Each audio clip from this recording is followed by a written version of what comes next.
دیکھیے تمام نبی اور رسول مبلغ بن کر آئے، داعی بن کر آئے، بشیر بن کر آئے، نذیر بن کر آئے، بشارت دینے والے کہ اللہ کے راستے پر آؤ گے فروح و ریحان و جنت نعیم، اور اگر انذار کرنے والے نذیر بن کر آئے، اگر غلط راستے پر جاؤ گے تو جہنم ہے۔ حضور بھی یا ایھا النبی انا ارسلناک شاہدا و مبشرا و نذیرا و داعیا الی اللہ باذنہ و سراجا منیرا، یہ جو 5 حیثیتیں ہیں یہ مشترک ہیں حضور میں اور تمام انبیاء میں۔ اگرچہ ہر حیثیت میں حضور کی اپنی شان ہے جس میں کوئی دوسرا نبی ان کے قریب نہیں آ سکے گا، لیکن نوٹ کیجئے یہ آیت جو میں اس وقت آپ کے سامنے رکھ رہا ہوں، جس کے لیے نصرت مطلوب تھی، آؤ میرا ہاتھ بٹاؤ، یہ قرآن میں 3 دفعہ آئی ہے محمد رسول اللہ کے لیے، اور کسی کے لیے نہیں آئی۔ ابراہیم کی نسبتیں دیکھیے، 3 نسبتیں ہیں کتنی اعلیٰ بلند۔ خلیل اللہ ہے واتخذ اللہ ابراہیم خلیلا، ابو الانبیاء ہے، سینکڑوں رسول اور نبی ان کی اولاد میں آئے۔ حضرت اسحاق کی اولاد سے وہ جو prophets of the Old Testament ہے، ان کی کتابیں جو ہیں صحیفے ہیں دیکھیے۔ پھر حضرت اسماعیل کے اولاد میں حضرت محمد صلی اللہ علیہ وسلم، مدیان کی اولاد میں حضرت شعیب۔ یہ بہت کم لوگوں کو معلوم ہے کہ حضرت ابراہیم کی ایک تیسری زوجہ بھی تھی، ہاجرہ، جو مصر کے بادشاہ کی بیٹی تھی، جو پھر کنیز کے طور پر مصر کے بادشاہ نے پیش کی، ان سے اللہ نے بیٹا دیا اسماعیل۔ سارا جو حضرت ابراہیم کے اپنے خاندان سے تھی، کیونکہ بانجھ تھی، ساری عمر اولاد نہیں ہوئی، بڑھاپے میں اللہ نے اسحاق عطا کر دیا۔ پھر آپ نے ایک اور شادی کی تھی، قطورہ، ان سے 6 بیٹے دیے تھے اللہ نے حضرت ابراہیم، ان میں سے ایک مدین تھا جس سے قوم مدین بنی ہے، جس میں حضرت شعیب کو بھیجا۔ باقیوں کی تاریخ ہمیں معلوم نہیں۔ حضرت اسحاق کے بھی 2 بیٹے تھے اور جڑواں تھے۔ ولادت جب ہوتی ہے جڑواں بچوں کی تو پہلے ایک پھر دوسرا آتا ہے نا، تو اس اعتبار سے اسے بڑا چھوٹا کہہ دیتے ہیں، چاہے تھوڑی سی دیر کا وقفہ ہو، لیکن وہ بڑا چھوٹا تو ہو گیا۔ تو بڑے تھے حضرت عیسو اور چھوٹے تھے حضرت یعقوب، اور یعقوب کو یعقوب کیوں کہا؟ عقب سے، بعد میں آنے والا، پیچھے آنے والا، یعقوب عقب۔ ان کی اولاد میں کتنے نبی ہوئے ذرا سوچئے۔ تو پہلی نسبت اللہ کے خلیل، دوسری نسبت سینکڑوں نبیوں کے والد جد امجد، اور تیسری نسبت انی جاعلک للناس اماما، امامت الناس کے اوپر فائز کیا گیا۔ لیکن کیا آپ کے ذریعے سے کوئی نظام قائم ہوا، کوئی اسلامی ریاست قائم ہوئی؟ نہیں۔ کیا حضرت موسیٰ کے ذریعے سے ہوئی؟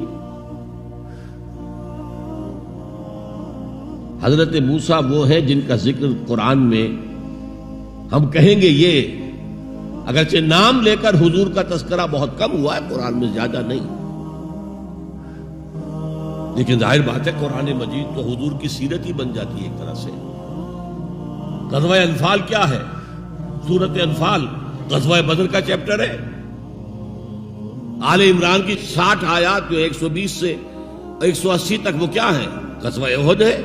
تو حضور کا تو ذکر سب سے زیادہ ہے، لیکن حضور کے بعد سب سے زیادہ ذکر 555 آیات قرآن کی حضرت موسیٰ کے بارے میں ہے۔ 6,500 کل آیات ہیں، ان میں سے 555 1/13th part of Quran consists of تذکرہ of حضرت موسیٰ علیہ السلام۔ ان کے ذریعے حکومت قائم ہوئی۔ آ گئے تھے قریب 6 لاکھ بنی اسرائیل کو لے کر نکلے تھے مصر سے۔ ہجرت کے بعد آتا قتال کا مرحلہ، جنگ کا مرحلہ، جیسے حضور کی سیرت مطہرہ میں ہجرت کے بعد غزوہ بدر، بلکہ اس سے پہلے 8 مہمیں جو آپ نے بھیجی، وہ ایک علیحدہ ایشو ہے۔ وہاں ہجرت کے بعد جب جنگ کا مرحلہ آیا پوری قوم نے کوڑا جواب دے دیا، فَذْهَبْ أَنْتَ وَرَبُّكَ فَقَاتِلَا إِنَّا هَاهُنَا قَاعِدُونَ، جاؤ موسیٰ تم اور تمہارا رب جاؤ اور پہلے فلسطین میں جو آباد ہے انہیں نکال کے باہر کر دو، پھر ہم داخل ہوں گے، ورنہ ہم تو یہاں بیٹھے ہیں، زمین جنبت نہ جنبت گل محمد۔ اس پر وہ پروسیس وہیں رک گیا، وہیں رک گیا، جبکہ حضور کو اللہ نے وہ صحابہ دیے۔ غزوہ بدر سے پہلے ایک مشورہ کیا حضور نے صحابہ سے، دیکھو ایک لشکر آ رہا ہے جنوب سے، مکہ جنوب میں تھا مدینے سے، کیل کانٹے سے لیس ہے، لشکر ہے بڑا۔ ایک قافلہ آ رہا ہے شمال سے جو ابو سفیان لے کر گئے تھے اور اب واپس آ رہے تھے، اور انہوں نے SOS کال بھیج دی تھی اپنے سے پہلے مکہ کے لوگوں کے لیے کہ بھائی میرے قافلے کو خطرہ ہے، محمد صلی اللہ علیہ وسلم کے آدمی شاید حملہ کر دیں ہم پر، لہذا مدد بھیجو۔ اب یہاں حضور پوچھتے ہیں کہ پہلے کدھر چلے، قافلے کی طرف یا اس لشکر کی طرف؟ کچھ لوگ، ظاہر بات ہے کہ مدینے کے تمام جو صاحب ایمان تھے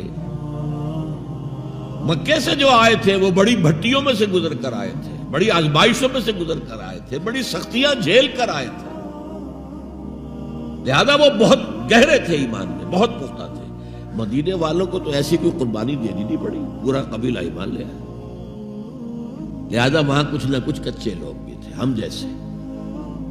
وہ کہا جی چلیے ذرا قافلے کی طرف چلیے، 30 یا 50 آدمی سنا ہے کہ ان کے ساتھ ہیں، محافظ، اور مال بہت ہے، ہمیں بہت مال مل جائے گا، اور نمبر 2 یہ کہ ہمارے پاس تو ہتھیار بھی نہیں ہے، ہم ان کے ہتھیار تو لے لیں گے کم سے کم، پھر لشکر سے لڑیں گے۔ اللہ کا فیصلہ کچھ اور تھا۔ اب آپ لوگوں سے کہہ رہے ہیں مجھے مشورہ دو، مجھے مشورہ دو، مجھے مشورہ دو۔ ابو بکر صدیق کھڑے ہو کر تقریر کر رہے ہیں، حضور جو آپ کا حکم ہم حاضر ہیں، آپ فرمائیے۔ حضرت عمر نے تقریر کی، آپ فرمائیے جو آپ کا حکم ہو ہم حاضر ہیں۔ حضرت مقداد ابن الاسود کھڑے ہوئے رضی اللہ تعالی عنہ، حضور ہمیں موسیٰ کے ساتھیوں پر قیاس نہ کیجئے جنہوں نے کہہ دیا تھا فَاذْهَبْ أَنْتَ وَرَبُّكَ فَقَاتِلَا إِنَّا هَاهُنَا قَاعِدُونَ۔ ہم موسیٰ کے ساتھی نہیں ہیں، محمد کے صحابی ہیں صلی اللہ علیہ وسلم، جو آپ کا ارادہ ہو بسم اللہ کیجئے۔ کیا عجب کہ اللہ تعالی ہمارے ذریعے آپ کی آنکھوں کو ٹھنڈک عطا فرمائے۔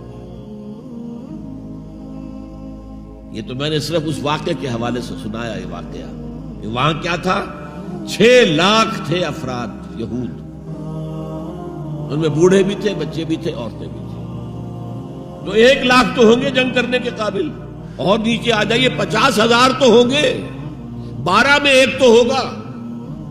کوڑا جواب، صرف 2 آدمی نکلے، یوشع ابن نون اور کالب بن یفنہ۔ یوشع تو پھر بعد میں حضرت موسیٰ کے جانشین بھی ہوئے اور نبی ہوئے، جوشوا کہتے ہیں بائبل میں ان کو، لیکن یوشع ابن نون 2 آدمی۔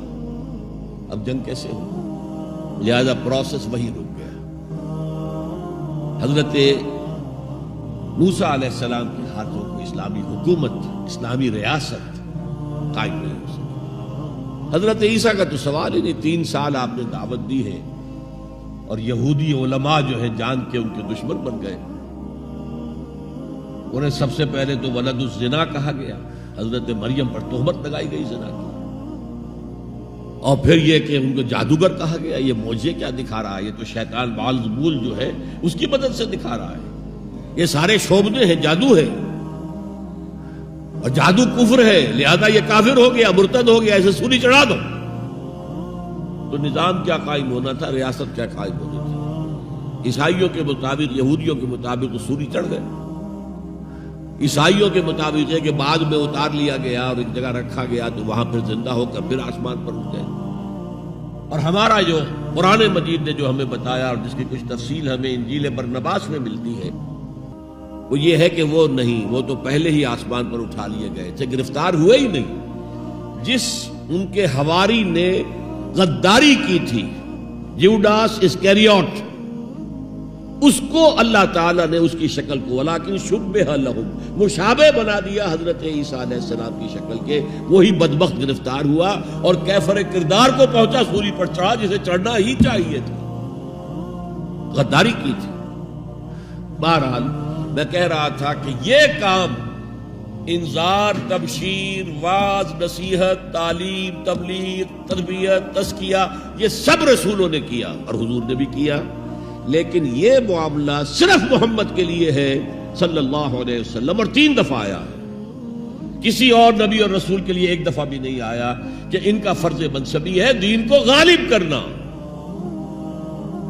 صرف تبلیغ نہیں، غالب کرنا۔ یہ تھا وہ مشن جس میں آپ کو نصرت درکار تھی۔